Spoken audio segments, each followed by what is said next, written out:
My name is Hilda Black. I am 61 years old today. And exactly 1 year ago my only surviving son, Damien, and his wife, Melissa, pushed my husband Henry and me off a 90-foot cliff in the North Georgia mountains because $200,000 we had saved over 40 years of marriage was the only thing standing between them and the kind of life they believed they deserved. I remember every second of the fall, the way the wind screamed past my ears, the way Henry's hand found mine in midair, the way the rocks rushed up to greet us like teeth. I remember the impact that shattered my right arm, 3 ribs, and most of my illusions about family. I remember the taste of blood and the smell of pine and the sound of Damien's voice above us saying they're dead. Both of them, it's finally over. I remember Henry's cracked lips against my ear whispering, "Don't move, baby, play dead," and how those 4 words kept us breathing long enough for the hidden phone in his jacket to record every syllable of their confession while they crawled away, convinced they had finished what Damien began 25 years earlier, when he murdered his older brother Richard for the exact same reason: money that wasn't his. This is the story of how the perfect family everyone in Willow Creek, Georgia, envied was nothing but a house built on my eldest son's grave. How the boy I rocked to sleep and taught to pray grew into a man who could smile at me across the pre-Sunday dinner table while calculating exactly how many feet it would take to push me to my death. And how to old people who should have died on a mountain trail instead lived long enough to watch that boy and the woman he married be sentenced to life in prison without parole while we raised their orphaned children in the same little white house where the lies began. Henry and I met in the summer of 1982 when I was 22 and he was 25 and the world still felt wide open. I had just finished my teaching degree at North Georgia College and taken a job at Willow Creek Elementary.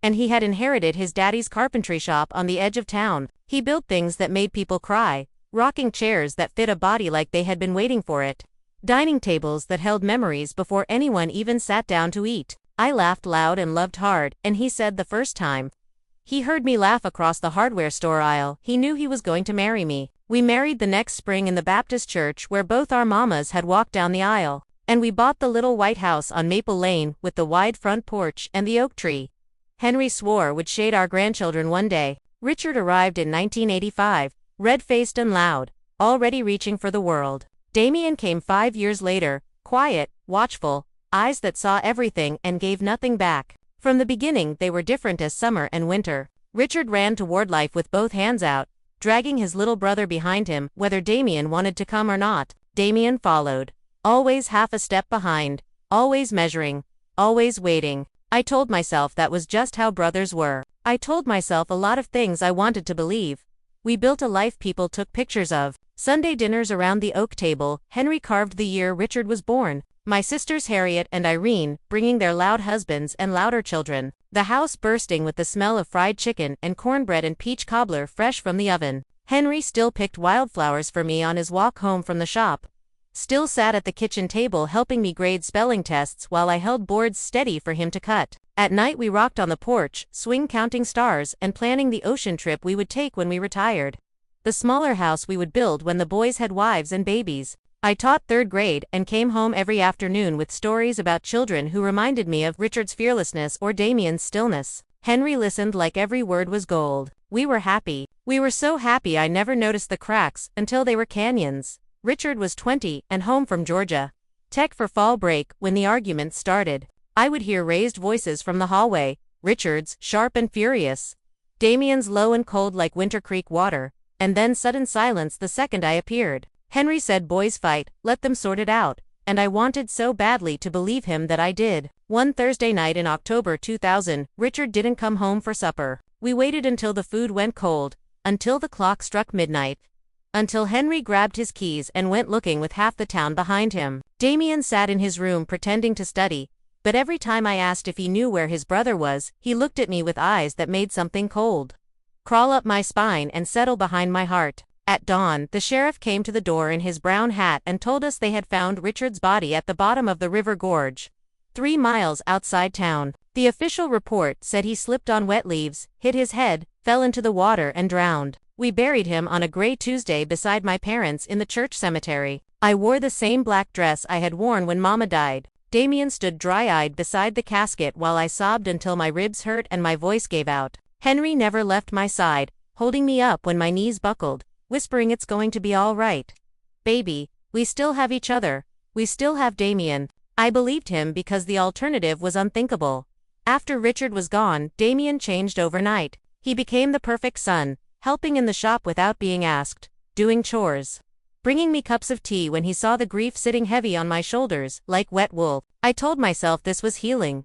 This was love. This was my boy, stepping into the space his brother left behind. I was so desperate to keep what was left of my family intact, that I never asked why his grief looked so different from mine, why he never cried, why sometimes when he thought no one was watching he looked almost relieved. The years rolled on. Damien met Melissa at a church picnic in 2008. Pretty girl with honey blonde hair and a smile sweet enough to rot teeth. They married in 2010 and gave us 2 beautiful grandchildren, Lily in 2012 and Jonah in 2015, who spent weekends running through our house the way Richard once had, barefoot and laughing, asking Papa Henry to push them higher on the tire swing he hung from the oak tree. Life settled into a new kind of normal. The wound of Richard's death scabbed over but never healed. And every October I put flowers on his grave and cried for the man he never got to become, the wife he never met, the children he never held. Then 6 months before our 40th anniversary everything began to unravel. Henry and I turned 60 and decided it was time to update our will. We had close to $200,000 between the house, the 10 acres my parents left me, and 40 years of pinching pennies and skipping vacations so the boys would have something when we were gone. Damien was the one who suggested we see Albert Crawford, the lawyer who had done our original will. Mom, Dad, you're not getting any younger. Let's get this sorted so there's no fighting later. Melissa sat beside him nodding, stroking my hand like I was already on my deathbed. They pushed for everything to go directly to them as sole heirs. No trust, no provisions for the grandchildren. Just straight to Damien and Melissa because we're going to be taking care of you when you can't take care of yourselves anymore. Something about the way Damien said it made my stomach knot, but Henry trusted him. Henry had always trusted him, and I signed the papers because I was tired of fighting and because I still wanted to believe my son loved me the way I loved him. After that, the visits changed. They came more often, but it wasn't to see us. It was to measure the house with their eyes, to ask how much the shop was worth now that Henry had slowed down, to suggest we sell the land and move into something more manageable, to hint that life insurance might be a smart idea at our age. Melissa started calling me mom like she had earned it. Started rearranging my kitchen cabinets while Damien walked. Henry threw power of attorney forms and durable medical directives. I tried to laugh it off until the night I asked Henry straight out if he didn't think it was strange how suddenly hungry they were for everything we owned. That was when Henry sat me down at the same oak table where we had carved birthday cakes and Christmas hams and told me the truth he had carried alone for 25 years. The night Richard died, Damien wasn't studying. Henry had seen him slip out of the house at 8 o'clock wearing his dark hoodie. Henry followed because something in Damien's face had scared him worse than anything he had ever seen. He followed all the way to the river gorge and hid in the trees and watched his sons scream at each other in the moonlight. Richard had discovered Damien had been stealing from our savings for months. Thousands of dollars siphoned off for gambling debts and failed business deals. Richard had bank statements and printed emails and was giving Damien one last chance to confess before he told us everything. Damien begged, then threatened, then shoved Richard so hard he lost his footing on the wet rocks and went over the edge. Henry watched it happen. He watched his youngest son murder his oldest and then fall to his knees crying, "It was an accident. Dad, please help me. I didn't mean it." Richard tripped. "Please don't let them take me away." Henry made the worst decision of his life that night. He chose to protect the son who was still breathing instead of getting justice for the one who wasn't. He helped Damien stage the scene, told the police the story they wanted to hear, and spent the next quarter century swallowing guilt every time Damien hugged him and called him dad. When Henry finished talking, we sat in silence while the clock ticked and the truth settled between us like a corpse. All those years Damien had been stealing from us. Small amounts Henry pretended not to notice because noticing would mean admitting he had covered up murder. All those years Damien had worn Richard's memory like a mask while he waited for us to die, so he could finish taking what he thought was his. And now his failing carpentry business and mountain of debt had made waiting impossible. Henry had proof, bank records, photos of Damien leaving underground poker rooms at 4 a.m. Everything hidden in a locked metal box in the workshop. We decided that night we would go to the police the next morning. Then Damien called and invited us on a special anniversary hike in the North Georgia mountains.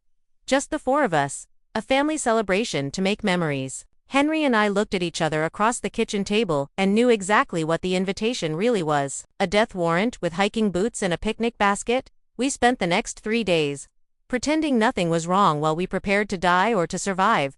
We weren't sure which. Henry hid his phone in the inside pocket of his jacket and set it to record audio continuously. I wrote a 12-page letter to my sister Harriet explaining everything and sealed it in the flower tin where we kept birth certificates and the deed to the house. We kissed each other that final night like we were already ghosts and whispered every "I love you" we had left. Saturday morning, Damien and Melissa arrived whistling, smiling, carrying a picnic basket, and new hiking gear, and an expensive camera to capture memories we would never live to see. The drive to Blood Mountain took 2 hours of cheerful country radio and Melissa singing along while Henry and I held hands in the back seat and prayed silently that whatever happened next would be quick.